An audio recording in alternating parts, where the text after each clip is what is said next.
It's easier to find a job in Germany than to find an apartment. तो viewers, आपको आज का topic तो पता चल ही गया होगा, लेकिन वीडियो शुरू करने से पहले मैं आपको कहूँगा कि आप हमारे चैनल को ज़रूर सब्सक्राइब करें, लाइक करें और हमें ये भी कमेंट करें कि आपको ये और किस तरह की इन्फॉर्मेटिव वीडियोस चाहिए, ताकि हम आपको वो इन्फॉर्मेटिव वीडियोस पहुंचाते रहें। आज की वीडियो में हम आपको बताएंगे कि जर्मनी में किस किस तरह की हाउसिंग होती है, अपार्टमेंट्स, शेयर्ड वेगेज, और आप उनको कैसे अप्लाई कर सकते हैं और कैसे हासिल कर सकते हैं। इसके अलावा हम ये भी बताएंगे कि कौन सी तरह का अपार्टमेंट आपके लिए ऑप्टिमल है और आपको कौन से टिप्स एंड ट्रिक्स इस्तेमाल करके आप वहाँ पर प्रायोरिटी हासिल कर सकते हैं और यहाँ पर एक अपार्टमेंट ढूंढ सकते हैं। तो सबसे पहले हम बात करते हैं टाइप्स ऑफ हाउसेस की। अब हम शुरू करते हैं स्टूडेंट से। तो स्टूडेंट्स के लिए यहाँ पे स्टूडेंट डॉर्म होती है, यहाँ पे उसे स्टूडेंट वॉनहाइम भी कहते हैं। तो जब आपके ज़हन में ये चीज़ है तो आपने अपने मुल्क के बारे में नहीं सोचना कि कोई बहुत ही छोटी सी जगह होगी जहाँ पे बहुत ज़्यादा लोग होंगे। यहाँ पे स्टूडेंट डॉर्म जो है एक बहुत ही बड़ी बिल्डिंग होती है और उसके अंदर बहुत से फ्लैट्स होते हैं। इसके अंदर आप समझ लें कि अपार्टमेंट्स ही होते हैं। हर एक को एक इंडिविजुअल रूम दिया जाता है, आपके साथ कोई शेयरिंग नहीं करेगा। लेकिन ये हो सकता है कि वॉशरूम और किचन जो है वो आप शेयर करके यूज़ कर रहे हों। इसके बहुत से फ़ायदे होते हैं, क्योंकि यहाँ पर हो सकता है कि ये यूनिवर्सिटी की तरफ से हो या प्राइवेट हो, दोनों केसेस में अमूमन आपको फर्नीचर प्रोवाइड किया जाता है। अगर ना हो तो आपके सीनियर जा रहे होते हैं और वो आपको ये गिव अवे या फ्री गिव अवे भी कर देते हैं। इसको जर्मन में ज़ुफरशेंकेन कहते हैं। यहाँ पे रहने के बहुत से फ़ायदे हैं, क्योंकि अगर आप यहाँ पर रहेंगे तो आप अपने और स्टूडेंट्स के साथ भी रह सकते हैं। वहाँ पे आप उनके साथ अपनी जो भी आप यहाँ पे पढ़ाई कर रहे हैं वो चीज़ें भी सीख सकते हैं, थोड़ा सा कल्चरल एक्सचेंज भी कर सकते हैं और तो और अपनी जर्मन प्रैक्टिस भी कर सकते हैं। सेकंड कैटेगरी है अपार्टमेंट्स की। अपार्टमेंट्स के लिए हर कोई अप्लाई कर सकता है, चाहे आप सिंगल हो, कपल हो, फैमिली हो या फिर स्टूडेंट हो। अपार्टमेंट्स यहाँ पर मुख्तलिफ तरह के होते हैं। जब यहाँ पर 2 रूम अपार्टमेंट की बात होती है तो इसका मतलब है उसके अंदर एक बेडरूम है, एक हॉल है और एक किचन है। और अगर यहाँ पर 3 रूम अपार्टमेंट की बात करें तो इसका मतलब है वहाँ पे 2 बेडरूम, एक हॉल और एक किचन होगा। ये हमारे मुल्क की निस्बत थोड़ा डिफरेंट है, ये चीज़ आप जहन में रखिएगा। दूसरी चीज़ जो आपने ध्यान में रखनी है वो है फर्नीचर के बारे में। यहाँ पे अपार्टमेंट आपको 3 तरह के मिलेंगे: फुली फर्निश्ड, अनफर्निश्ड और सेमी फर्निश्ड। हम शुरू करते हैं फुली फर्निश्ड के बारे में।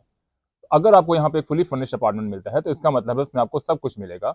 वहाँ पर टेबल, चेयर, हो सकता है कि फ्रिज भी हो, किचन और टॉयलेट भी पूरी तरह इंस्टॉल होगा। हम आपको यही रिकमेंड करेंगे। इसकी पॉपुलैरिटी बहुत ज़्यादा है, लेकिन यहाँ पर ये कॉमन नहीं है।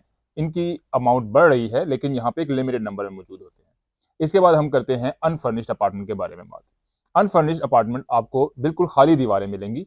वहाँ पर ना किचन होगा, ना सिंक होगा और हो सकता है कि टॉयलेट भी ना हो, सिर्फ दीवार में सुराख ही हो और ज़मीन में एक सुराख हो और आपको सब कुछ खुद लाके इंस्टॉल करना पड़े। ये बहुत ही ज़्यादा हैसल होती है, हम आपको रिकमेंड भी नहीं करेंगे। लेकिन इसी से हम एक दूसरी टाइप के बारे में बात कर सकते हैं, जो कि होते हैं सेमी फर्निश्ड अपार्टमेंट। वो लोग जिन्होंने अपने अनफर्निश्ड अपार्टमेंट में खुद ला के एक किचन इंस्टॉल कर दिया है और टॉयलेट इंस्टॉल कर दिया है।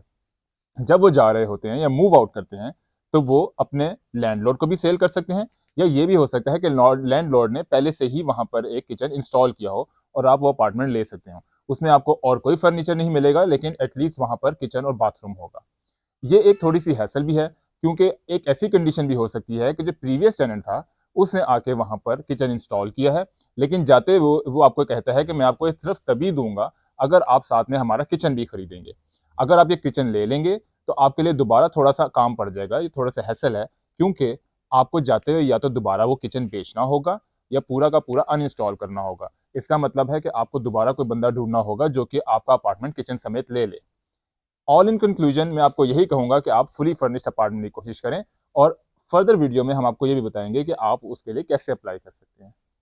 अब हम बात करते हैं कि आप अपार्टमेंट्स यहाँ पर कैसे सर्च कर सकते हैं। अपार्टमेंट यहाँ पर सर्च करने के लिए कुछ वेबसाइट्स हैं जो कि मैं आपको रिकमेंड करूंगा। मिसाल के तौर पे इमोबिलियन स्काउट, इमोनेट, इमोवेल.de, ईबे क्लाइनसाइगन और वेगे gesucht। इसके अलावा फेसबुक मार्केट प्लेस भी यूज़ कर सकते हैं, लेकिन वहाँ पे बहुत से ज़्यादा स्कैम्स भी होते हैं, जिसके बारे में हम आपको वीडियो में आगे जाके बताएंगे कि आप उनसे कैसे बच सकते हैं। इसके अलावा कुछ फिजिकल मीडिया भी है। मिसाल के तौर पे यहाँ पर अखबारों के अंदर भी एड्स छपते हैं, जिसके ज़रिए लोग अपना रूम सबलेट करना चाह रहे होते हैं या फिर अपना अपार्टमेंट बेचना चाह रहे होते हैं, तो आप उसको भी कंसिडर कर सकते हैं। इसके अलावा हम आपको रिकमेंड करेंगे कि यूनिवर्सिटी की अपनी वेबसाइट भी होती है, और इसके अलावा यूनिवर्सिटी के फिजिकल पिन बोर्ड भी होते हैं, जहां पर लोग अपने अपार्टमेंट के लिए नए लोग ढूंढ रहे होते हैं।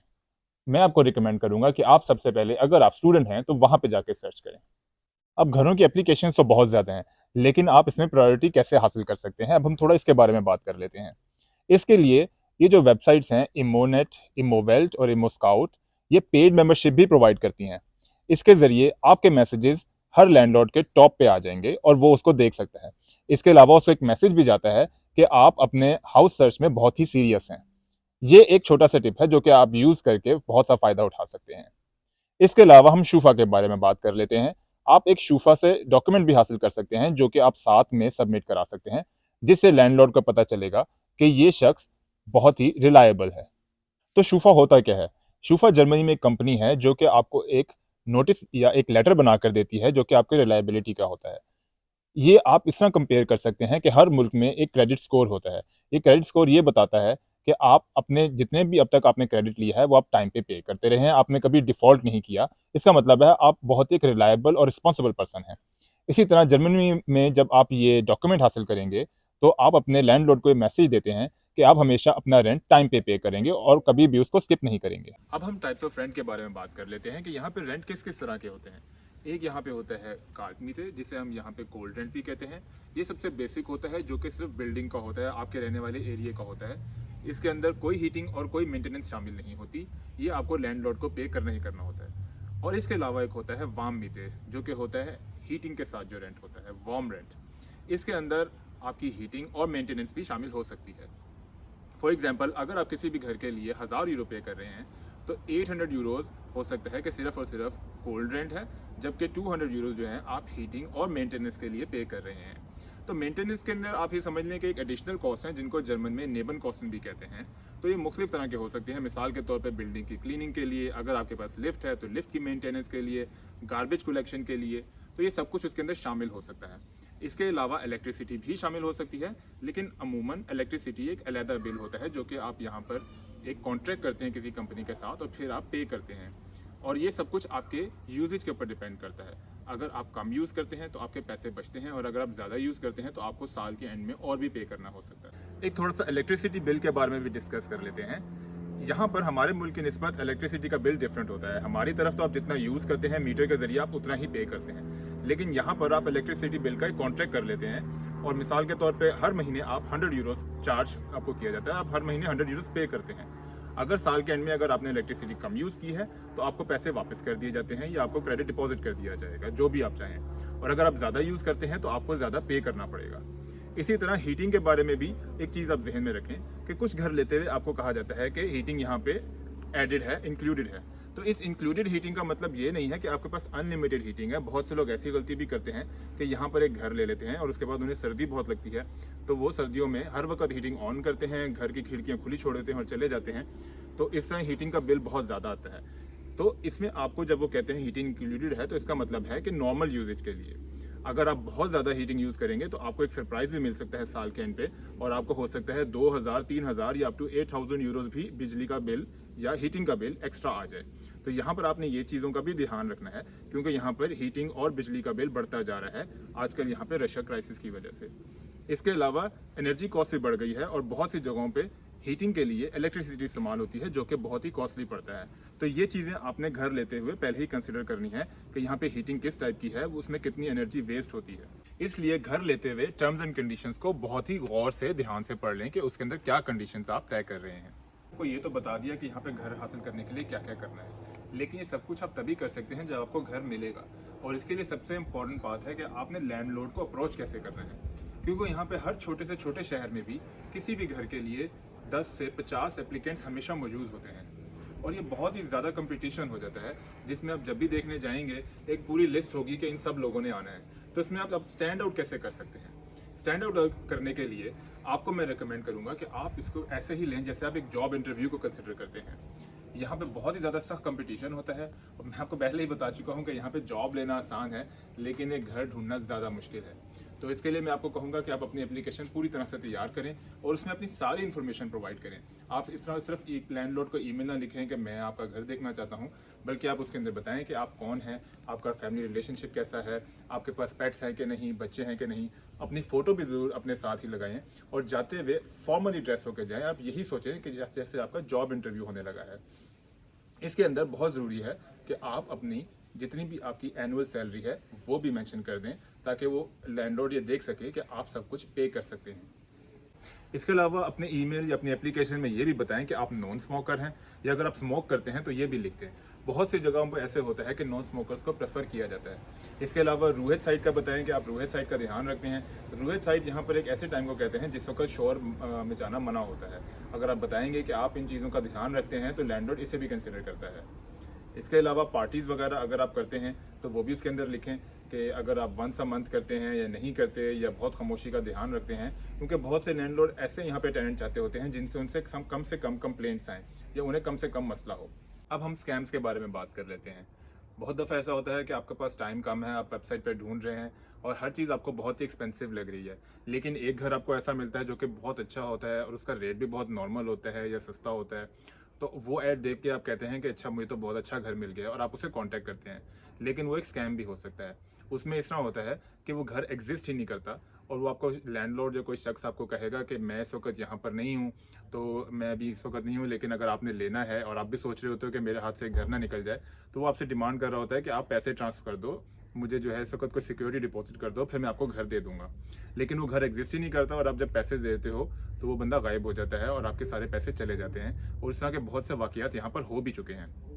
इसके अलावा एक और तरह का स्कैम है, ये भी हो सकता है कि आपने जाके वहाँ पे टूर कर लिया है, घर जाकर देख लिया है, लेकिन वो आपको कहते हैं कि मुझे पैसे दे दें अभी और चाबी हम आपको बाद में दे देंगे। तो आपने ऐसा भी बिल्कुल नहीं करना, क्योंकि ये भी हो सकता है कि आप पैसे ट्रांसफ़र कर दें और आपको बाद में चाबी ना दें और वो पैसे लेके भाग जाएँ। तो अमूमन आपने यही प्रेफर करना है कि जब आपने पे किया है उसके साथ ही आपको आपकी चाबी भी दे दी जाए। इसके अलावा एक और स्कैम ये भी हो सकता है कि आपको लैंडलॉर्ड कहे कि नहीं, आप मुझे कैश में पे कर दें। तो कैश वाला सिस्टम भी आपने बिल्कुल नहीं करना। आपने कोशिश ये करनी है कि आप बैंक के अंदर ही ट्रांसफ़र करें, क्योंकि अगर आपने कैश दिया तो उसके बाद आपके पास कोई सबूत नहीं है और वो शख्स पैसे लेके भाग सकता है, और अमूमन चले भी जाते हैं, या ये कह सकता है कि आपने अब तक सिक्योरिटी डिपॉजिट ही नहीं की। अब हम थोड़ा सा टाइप्स ऑफ कॉन्ट्रैक्ट के बारे में बात कर लेते हैं कि यहाँ पे आपने कॉन्ट्रैक्ट को भी ध्यान से पढ़ना है। उसके अंदर मुख्तलिफ कंडीशंस हो सकती हैं। फॉर एग्जांपल, आपका लैंडलॉर्ड ये कह सकता है कि आपने मिनिमम 1 साल के लिए वहाँ पे स्टे करना है, यानी मिनिमम 2 ईयर्स के लिए ड्यूरेशन के लिए आपने वहाँ पे स्टे करना है। या ये भी कंडीशन हो सकती है कि आप चाहें तो जितना मर्जी वहाँ पर रहें, लेकिन आपने एक नोटिस पीरियड देना है जो कि 3 महीने से 6 महीने तक हो सकता है। तो अगर आप उसे टाइमली आप बता देते हैं कि मैंने घर छोड़ना है, तो आपको कोई मसला नहीं होगा। इसके अलावा एक बहुत इंपॉर्टेंट बात है कि आप जब घर छोड़ रहे हैं तो हैंड ओवर प्रोटोकॉल क्या है, क्योंकि जब आप घर में आए हैं तो आपने देखा है कि घर की हालत कैसी थी, वो सब कुछ आपने नोट डाउन करना है। तो बेहतर तो ये है कि लैंडलॉर्ड को करना चाहिए, लेकिन आपने अपनी प्रोटेक्शन के लिए, अपनी सिक्योरिटी डिपॉजिट के लिए खुद भी देखना है और उसको एक प्रोटोकॉल में लिख लेना है। और जब वापस देंगे तो ये देखा जाएगा कि आपने घर में कोई तोड़फोड़ तो नहीं की। अगर आप वहाँ पर रह रहे हैं तो कुछ भी हो सकता है, या हो सकता है आपने वहाँ पर कोई पेंटिंग या दीवारों का कुछ ख़राब कर दिया हो, तो जाते हुए आपको दोबारा ठीक करके जाना होगा। बहुत से लैंडलॉर्ड ये कोशिश करते हैं कि अगर आपने सब कुछ ठीक रखा है और आप उसके बाद भी वहाँ से जा रहे हैं, तो वो कोशिश करते हैं किसी ना किसी तरीके से सिक्योरिटी डिपॉजिट रख लें। इसलिए आप हैंड ओवर प्रोटोकॉल का ख्याल रखें और ये टर्म्स एंड कंडीशन पहले देख लें या डिस्कस कर लें। इसके अलावा ये भी हो सकता है आप वहाँ पर रह रहे हैं और आपसे कुछ ना कुछ टूट जाए, तो इस केस में आप लैंडलॉर्ड से पहले ही बात कर लें कि मैं आपको रिपेयर करके दे देता हूँ, या फिर आप इसे रिपेयर करवा लें और बिल मुझे दे दें और मैं आपको इसको पे कर दूंगा। तो इस कंडीशन में आपकी जो है लैंडलॉर्ड से जाते हुए कोई मसला नहीं होगा, कोई भी आपकी लड़ाई नहीं होगी, और आपको हो सकता है आपका सिक्योरिटी डिपॉजिट सारा वापस मिल जाए। तो दोस्तों, आज के हमने तमाम टिप्स एंड ट्रिक्स डिस्कस कर लिए हैं।